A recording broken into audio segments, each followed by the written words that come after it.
गरीब परिवार की कहानी। यह जादुई कहानी प्राचीन काल के एक गरीब इंसान की है जिसका नाम रतिलाल था। वह अपनी पत्नी के साथ छोटे से घर में रहता था।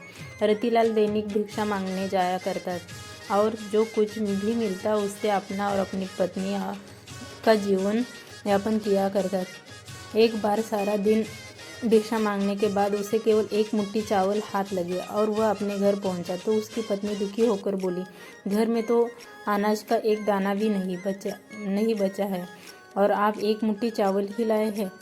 भला इसमें कैसे हम अपना पेट भर सकते हैं। और वह थक हार के घर में बैठा ही था कि द्वार पर एक भिक्षुक आ जाता है और वह कुछ खाने के लिए मांगता है। रतिलाल धर्म संकट में फंस जाता है। अब वह एक मुट्ठी चावल अपनी पत्नी को दे या सामने खड़े भिक्षुक को, लेकिन वह द्वार पर आए किसी व्यक्ति को बिना कुछ दिए जाने नहीं दे सकता था। इसलिए उसने वह चावल भिक्षुक की टोकरी में डाल दिए।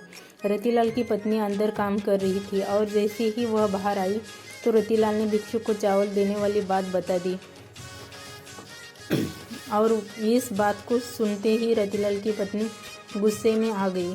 तभी रतिलाल ने बताया, चावल के बदले भिक्षु उसे एक पतीला दे गए हैं और उन्होंने कहा है कि अब से खाना इसी में बनाना।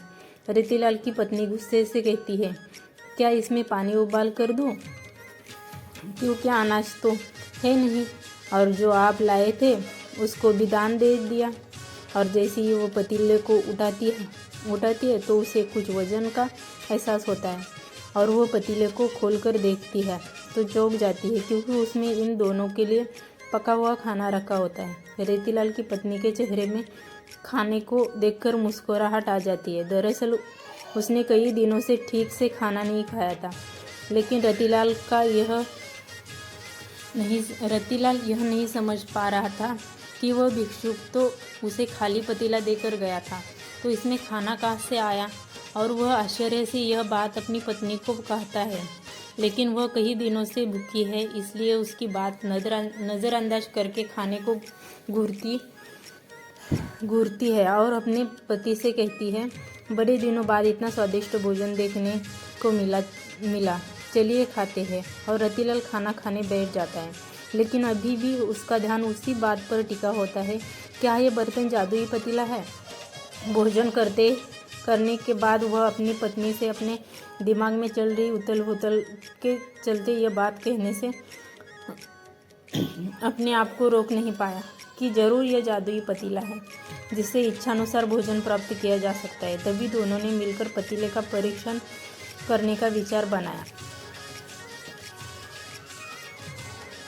और पतीला खाली करके पतीले से दोबारा भोजन बनाने का आग्रह किया और कुछ क्षण में उनकी इच्छानुसार भोजन बनकर तैयार हो गया। ये देखते ही दोनों खुश हो जाते हैं क्योंकि अब उनकी भूख हमेशा के लिए शांत हो जाएगी और उन्हें खाने के लिए किसी और के सामने हाथ नहीं फैलाने पड़ेंगे।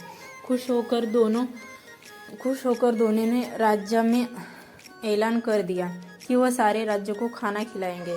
यह बात दूर दूर तक फैल गई कि कोई गरीब इंसान ऐसा धनवान बना है जो पूरे राज्य को भोजन पर आमंत्रित कर रहा है।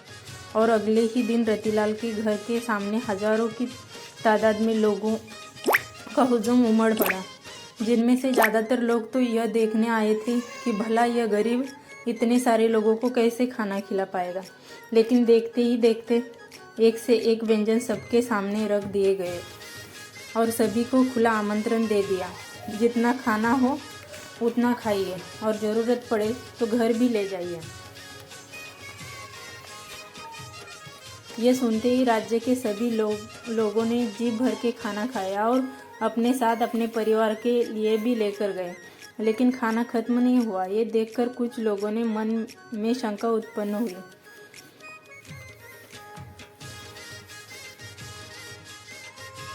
होने लगी है और उन्होंने राजा से जाकर शिकायत कर दी कि महाराज जरूर उसने कहीं से चोरी की है, कि अन्यथा उसके पास इतना धन कहाँ से आएगा कि वह पूरे राज्य को भोजन करवा सके। और राजा भी सच जानता था। राजा ने रतिलाल को अपने दरबार बुलाया। रतिलाल ने जादुई पतीले की बात राजा से कह दी। राजा के मन में पतीले की बात सुनते ही लालच आ गया और उसने रतिलाल से वह पतीला प्राप्त किया, लेकिन राजा के हाथ में पतीला आते ही बेअसर हो गया। राजा को लगा कि जादुई पतीले की बात झूठ है और उसने रतिलाल को गिरफ्तार कर लिया और उस पर चोरी का आरोप लगाया। रतिलाल सबके सामने चिल्लाता रहा, मैंने चोरी नहीं की, लेकिन उसकी बात पर किसी को यकीन नहीं था। राजा ने आदेश दिया कि रतिलाल का पतीला नदी में विसर्जित कर दिया जाए और रतिलाल जब तक अपनी चोरी की गलती स्वीकार न कर ले तब तक कारागार में ही रखा जाए। और जैसे ही पतीले को पानी में विसर्जित किया जाता है, राजा के महल में चारों तरफ पानी बहने लगता है और देखते ही देखते राजा का महल पानी की बाढ़ में डूबने लगता है। राजा अचानक अपने महल की ऐसी स्थिति से घबरा जाता है।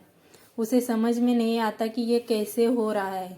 तभी वह अपने राज्य के ज्योतिष आचार्य से चर्चा करता है और आचार्य उसे बताते हैं कि तुमने एक निर्दोष व्यक्ति को कारागार में डालकर अपराध किया है, इसलिए आपके महल की यह स्थिति हो गई है। और यदि आपने उसे कारागार से वापस नहीं निकाला तो इस राज्य का सर्वनाश हो जाएगा। उसे आभास होता है कि उससे अधार्मिक कार्य हुआ है और वह भागते हुए रतिलाल के पास जाता है और हाथ जोड़कर कहता है, मुझे क्षमा कर दो, मुझसे बहुत बड़ी भूल हो गई, मेरे महल को बचा लीजिए। नादानी में मैंने आपका जादुई पतीला नदी में विसर्जित कर दिया है, लेकिन मैं वचन देता हूँ कि जीवन में कभी भी आपको किसी भी चीज़ की कमी नहीं होने दूंगा। और जैसे ही राजा ने रतिलाल को कारागार से बाहर निकाला, महल में जल का स्तर कम होने लगा। राजा ने रतिलाल को बहुत सी दौलत भेंट की और उसे अपने शाही रथ से उसके घर भिजवाया और एक जादुई कहानी का अंत हो गया। Thanks for watching.